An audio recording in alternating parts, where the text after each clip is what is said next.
Krishna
कृष्णाय वासुदेवाय हरये परमात्मने हरये परमात्मने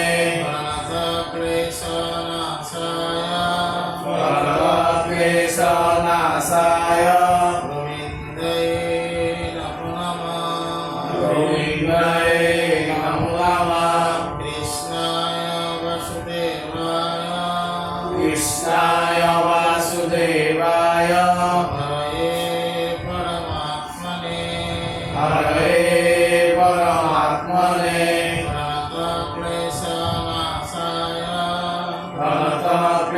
प्रणतक्लेशनाशाय गोविन्दाय नमो नमः गोविन्दाय नमो नमः कृष्णाय वासुदेवाय कृष्णाय वासुदेवाय हरये परमात्मने हरये परमात्मने प्रणतक्लेशनाशाय गोविन्दाय नमो नमः गोविन्दाय नमो नमः कृष्णाय वासुदेवाय कृष्णाय वासुदेवाय हरये परमात्मने हरये परमात्मने प्रणतक्लेशनाशाय गोविन्दाय नमो नमः कृष्णाय वासुदेवाय कृष्णाय वासुदेवाय हरये परमात्मने हरये परमात्मने प्रणतक्लेशनाशाय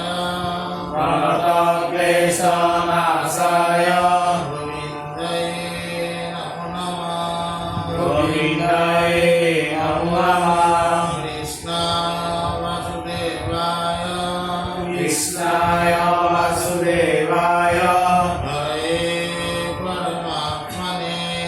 हरये परमात्मने प्रणतक्लेशनाशाय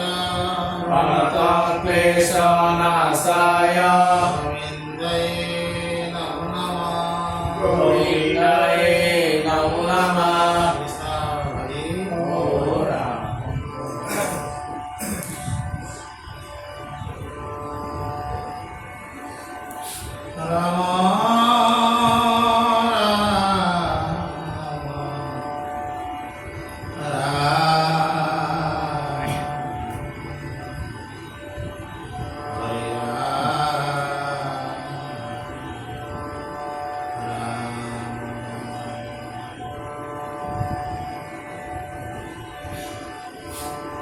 কৃষ্ণর সহিত্রা শ্রবণে কে মাত্র পরম শ্রেষ্ঠ ভকতি কুক মহামুনি নিকটি লয়াগে কহিলাম প্রতি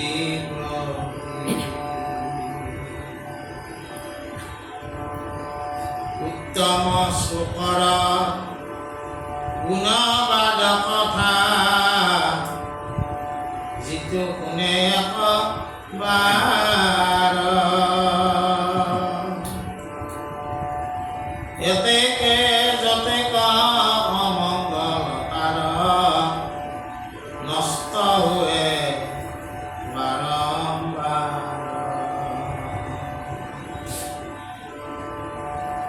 এন জানি মহা নিৰ্মল ভকতি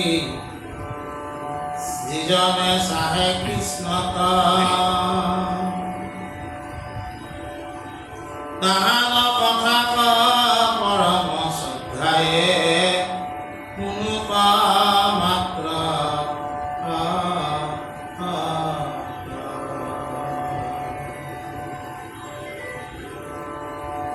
ইটো প্ৰকৰণ উপসংহৰীয়া বহু অৰ্থ নিৰন্তৰ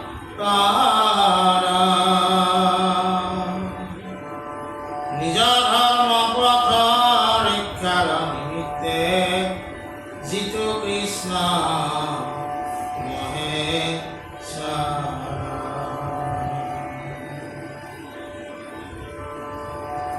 ভক্ত শুদ্ধ গুণে লীলায়ে ধৰন্ত ৰাম আদি অৱতাৰ দেহে ভগৱন্তে দেৱজৰ উত্তম জানিবা আৰে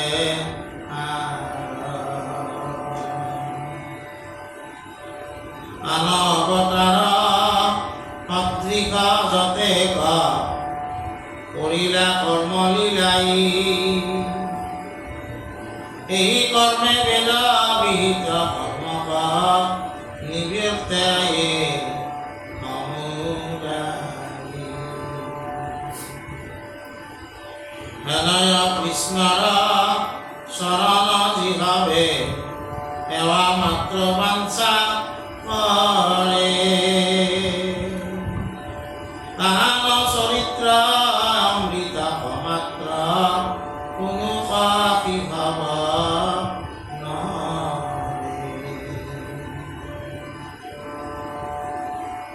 আজি আমাৰ ৰত্নাৱলী কোৱা হৈছে যে কি যে ভগৱন্তৰ কথা শুনা এইটো হ'ল ভকতি পন্থ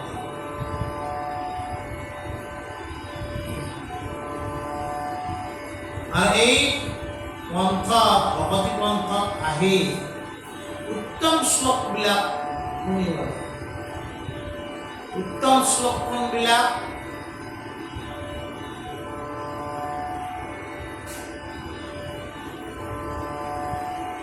উপমুনি নিজে ঘোষণা কৰিছিল নামঘোষাত মাধৱদেৱ পুৰুষে লিখিছিল যদিও আমি নিৰ্গুণত স্থিত তথাপি উত্তম শ্লোকৰ মহিমা গুণে ভাগৱত শাস্ত্ৰ অনুমিত ভাগৱত শাস্ত্ৰৰ শ্লোকবিলাকক লোকে উত্তম শ্লোক বুলি কৈছে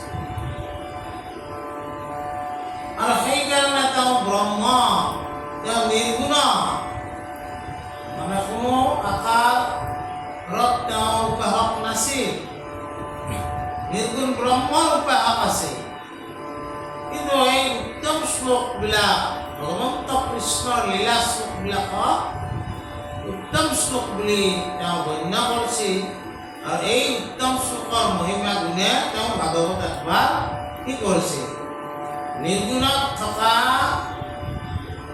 মহামণি ৰূপেও সগুণক লাগি আহিছিল কৃষ্ণ কথাই তাৰমানে নিৰ্গুণত স্থিত উপমুনিকো মানে আকৰ্ষণ কৰিছে আৰু সেইকাৰণে তেওঁ ভগৱত কথা কৈছিল আৰু সেইকাৰণে আজি ৰত্নাৱলী নামক কি কৈছিল এই ভগৱত কথা আমি শুনিব লাগে শুনিলে কি হয় আমাৰ যিমান অমংগল কথা আছে সমস্ত নষ্ট হৈ যায় পৰম শ্ৰদ্ধাই আমি এই কৃষ্ণ কথা শুনিব লাগে আৰু নিৰ্মল ভকতি পন্থ আমি গ্ৰহণ কৰিব ভগৱন্ত পুৰুষে ভগৱন্ত কৃষ্ণৰ বিভিন্ন সময়ত গীতাত কৈছে যদা যদা হি ধৰ্মস্য গ্লানি ভৱতি ভাৰত অভ্যুত্থানম ধৰ্মস্য তদাত্মানম সৃজমহম পৰিত্ৰাণায় সাধুনাং বিনাশায় দুষ্কৃতম ধৰ্ম সংস্থাপনাৰ্থায় সম্ভবামি যুগে ঈশ্বৰে যুগে যুগে অবতাৰ হয়ে আছে মহাপুৰুষ শংকৰদেৱে কীৰ্তনত প্ৰথমতে ২৪ অৱতাৰৰ কথা ৪টা ঘোষা লিখিছে এই অৱতাৰবিলাকক ৪টা ভাগত ভাগ কৰা হৈছে অংশ অৱতাৰ কল অৱতাৰ বিভূতি অৱতাৰ আৰু পূৰ্ণ ভগৱান কৃষ্ণ পূৰ্ণ ব্ৰহ্ম অৱতাৰ বুলি ধৰা।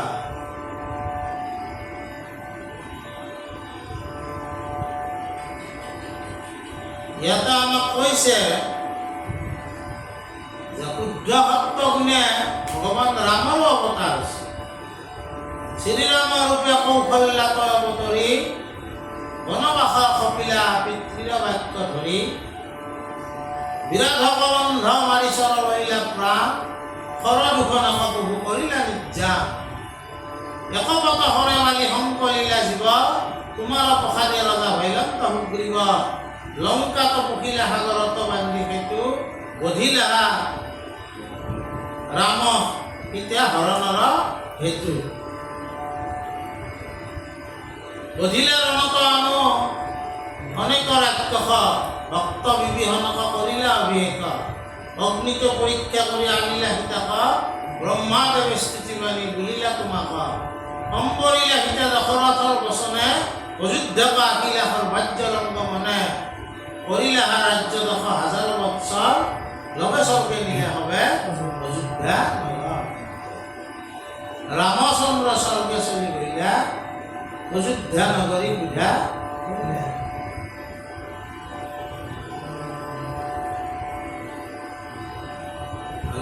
ৰামক কি বুলি কয় মৰ্যাদা পুৰুষোত্তম। আৰু কৃষ্ণ যেতিয়া আহিল কৃষ্ণই কি কৰিলে বিভিন্ন লীলা কৰাৰ কাৰণে তেওঁক লীলা পুৰুষোত্তম বুলি কয়। লীলাসমূহ কৰি কিনে কি কৰিলে বৈকুণ্ঠ পুৰাণৰ আগে আগে ভগৱন্ত কৃষ্ণই কলিৰ লোকসকলক তৰণৰ ৰূপে দি গ'ল কি ভগৱন্তৰ নাম গুণ শ্ৰৱণ কীৰ্তন। কাক দি গৈছিল তেওঁৰ প্ৰাণৰ বন্ধক উদ্ধৱ প্ৰচাৰক গোবিন্দৰ যশ মাত্ৰ যে ঈশ্বৰৰ তাৰমানে কলিৰ আমাবিলাকক কৰোৱাৰ নিমিত্তে ভগৱন্তই নিজে ধৰ্মপথ ৰচনা কৰি থৈ গুচি গৈছে। বদৰিকাশ্ৰমত যায় তুমি মোৰ যশ কীৰ্তন সমাজত প্ৰচাৰ কৰা আৰু এই যশ কীৰ্তন কলিৰ লোকসকলে কৰিয়ে তৰণৰ পথ পাব। সেই ধৰ্মটোক শংকৰদেৱে উলিয়াইছে। শংকৰদেৱেতো বেলেগ ধৰ্ম ওলা নাই। শংকৰদেৱৰ ধৰ্মটো কৃষ্ণ ধৰ্ম। কৃষ্ণই যিটো কথা বৈকুণ্ঠ পুৰাণৰ আগে আগে কৰি গৈছিল সেই কথাটোকে শংকৰদেৱে আঁকোৱালি লৈছে। কৃষ্ণ সূৰ্য ভৈলন্ত উদিত নাম ধৰ্ম কৰিলে শংকৰদেৱে লিখিছিল।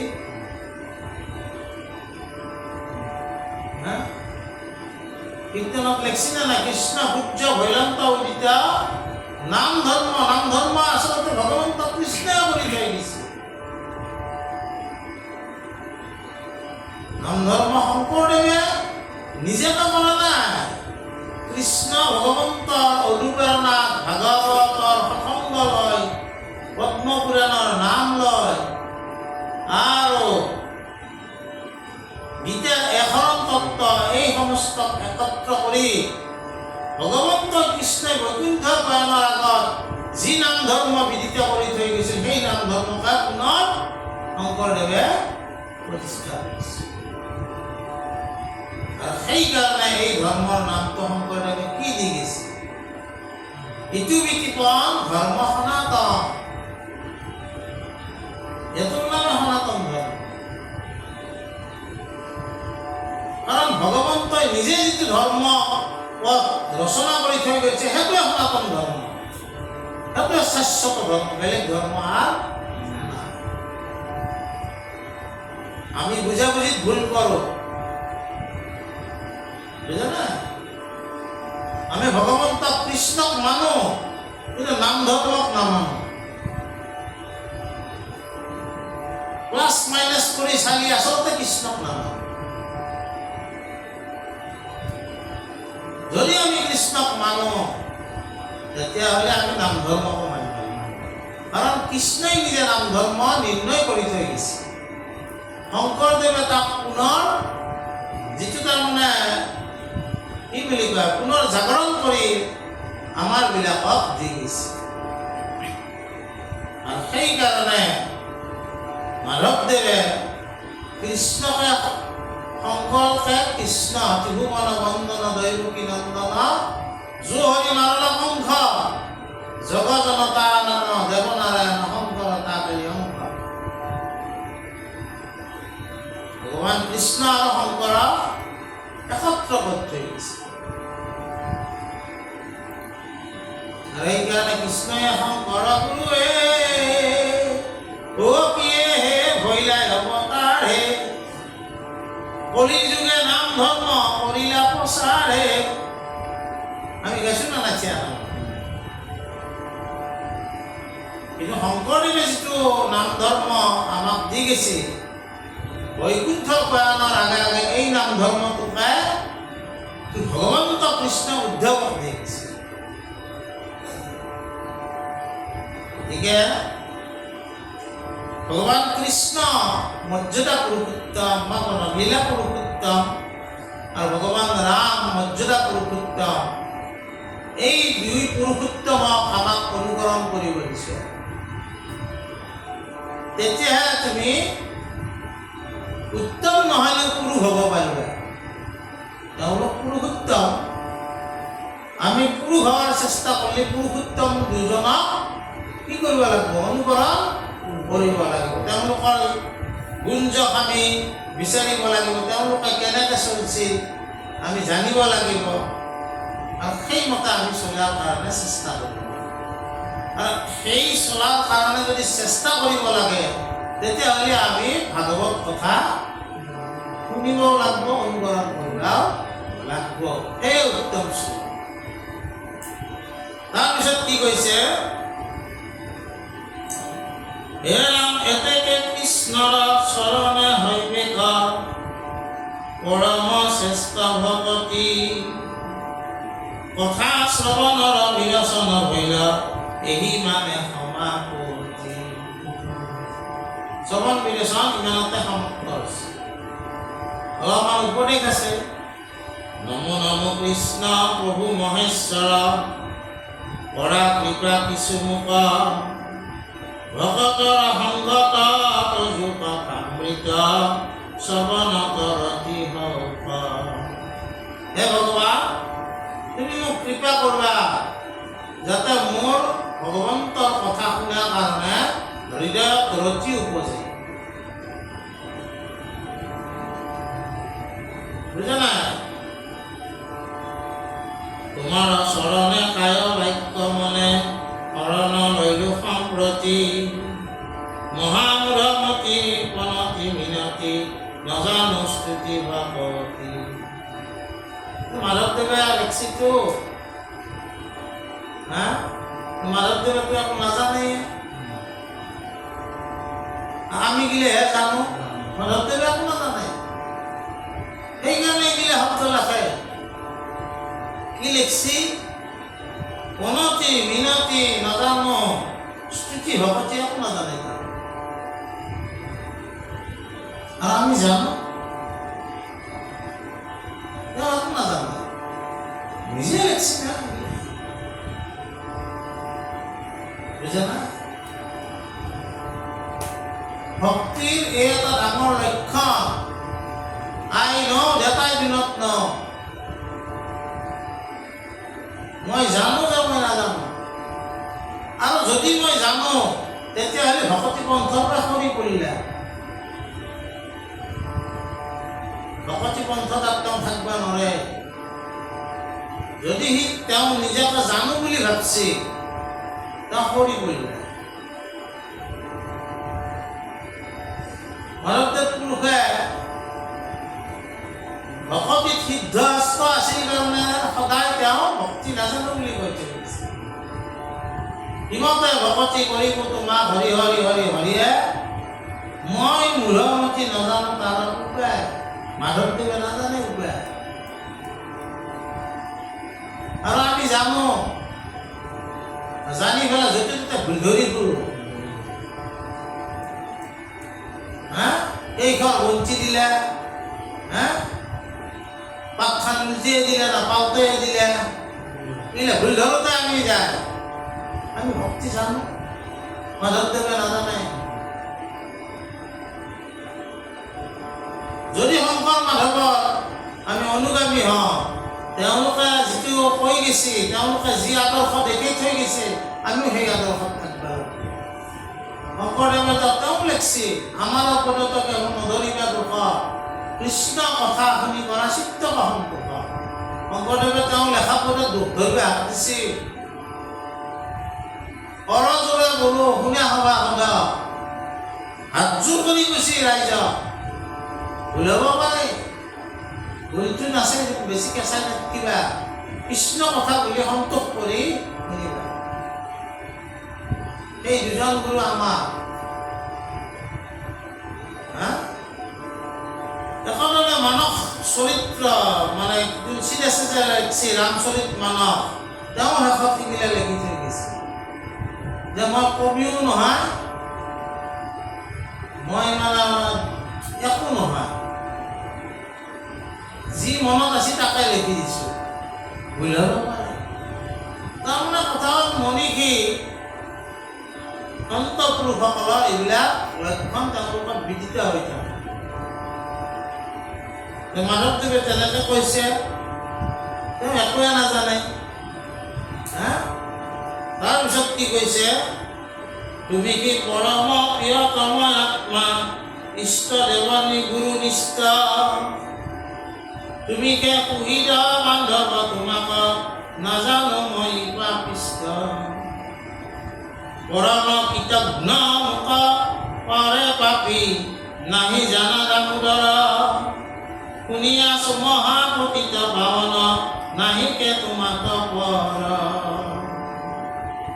যে তুমিয়ে মোৰ প্ৰিয়তম, তুমিয়ে মোৰ ইষ্টদেৱ, তুমিয়ে মোৰ গুৰু ভগৱন্ত, তুমিয়ে মোৰ পুৰোহিত, তুমিয়ে মোৰ বান্ধৱ, কিন্তু মইহে তোমাক নাজানো।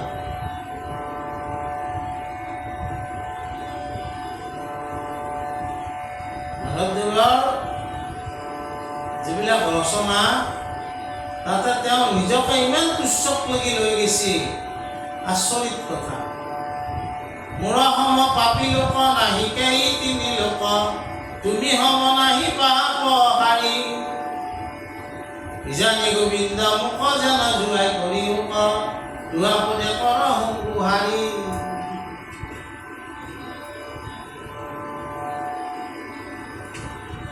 আমাক কোনোবাই পাপী ওলকছো, লগে লগে খেদি যায়।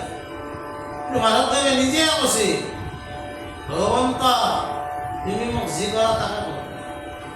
আৰু এটাও ৰত্নাৱলীত তেনেকুৱা সমাৰ্থক কথা কৈছে কি, যে কৃতজ্ঞ আৰু কৃতঘ্ন। কৃতজ্ঞ, মোক কোনোবা এজনে উপকাৰ কৰিছে, মই তেওঁৰ প্ৰতি কৃতজ্ঞতা জনাব লাগে। কিন্তু মই যদি কৃতজ্ঞতা নজনাওঁ, তেতিয়াহ'লে মোক কি বুলি ক'ব, কৃতঘ্ন।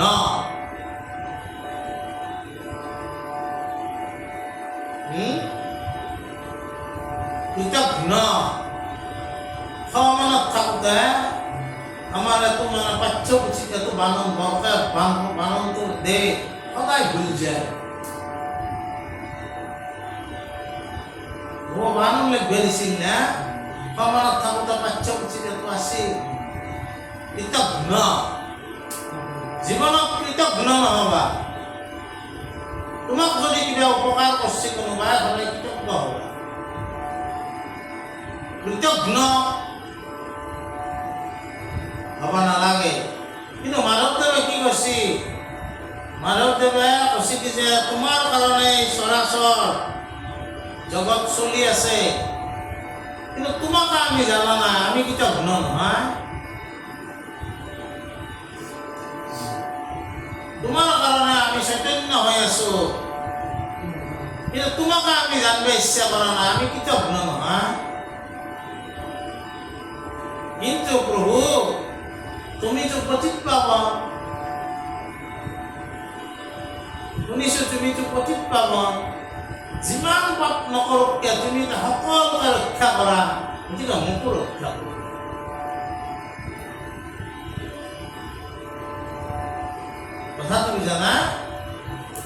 ঠিক তেনেকে কৈছে তাৰপিছত কি কৈছে সংসাৰ সাগৰে উপকাৰ চিন্তা কৰিবে মোক যিজন তুমি বিনে হেন বান্ধৱ নেদেখো জানিয়া লৈলো শৰণ শৰণাগত যেন লাগে কৃষ্ণ কৰা যথোচিত কাম নচাৰি বামুক সামাজিক লোক ডাকি বোলা ৰাম ৰাম তাৰমানে সংসাৰ সাগৰ ইয়াক তৰণৰ কাৰণে তোমাৰ ওচৰত মই আশ্ৰয় লৈছোঁ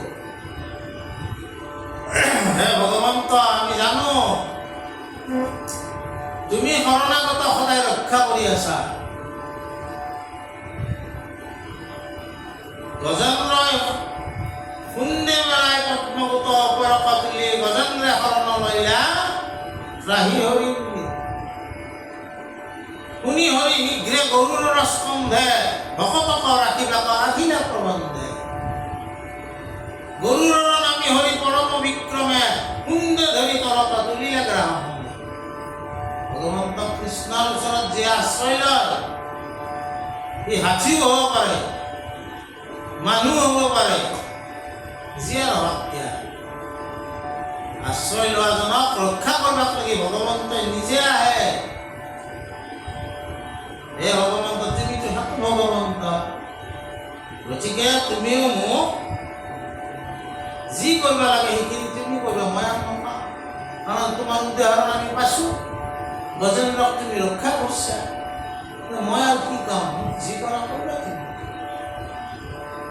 যে জয় তা কৰিব মাধৱদেৱে এনেকৈ ভগৱন্তক প্ৰাৰ্থনা কৰিছে আৰু শেষত আমাক কৈছে সকলোকে ঈশ্বৰৰ নাম দিব কৰিছে আজি আমি শ্ৰৱণ বিলোচন আমাৰ শেষ হ'ল অহা পৰা আমি কীৰ্তন বিলোচন আৰম্ভ কৰোঁ কৃষ্ণ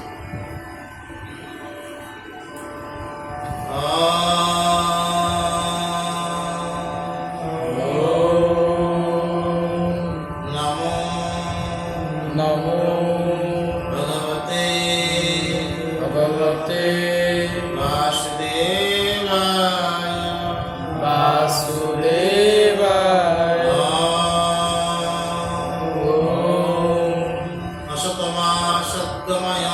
অসতমা সদ্গময় তমসমা জ্যোতিৰ্গময় মৃত্যুৰ্মা অমৃতং গময় ওম শান্তি শান্তি শান্তি শান্তি শান্তি শান্তি